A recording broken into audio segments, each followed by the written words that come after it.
Sunrisers হায়দ্রাবাদের বিরুদ্ধে 6 উইকেটে জিতে টুর্নামেন্টে দুর্দান্ত শুরু করল আরসিবি।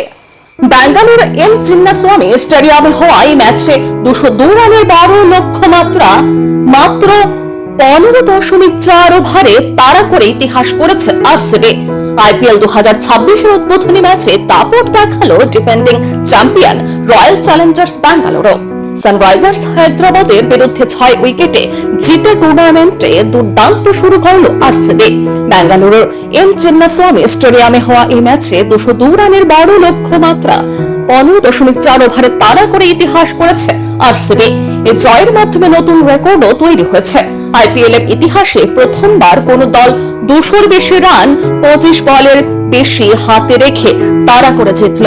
এর আগে এর রেকর্ড ছিল রাজস্থান রয়্যালসের দখলে। ফলে মৌসুমের শুরুতেই নিজেদের শক্তির পরিচয় দিল বেঙ্গালুরু দল।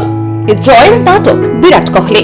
তিনি 38 বলে অপরাজিত 69 রান করে দলকে জয়ের পথে এগিয়ে দেন।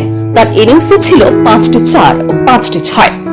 পাশাপাশি দেবদত্ত পাডিক্কাল 26 বলে 61 রানের ঝড়ো ইনিংস খেলে। এই দুই ব্যাটসম্যানের 101 রানের জুটি ম্যাচের মোড় ঘুরিয়ে দেয়।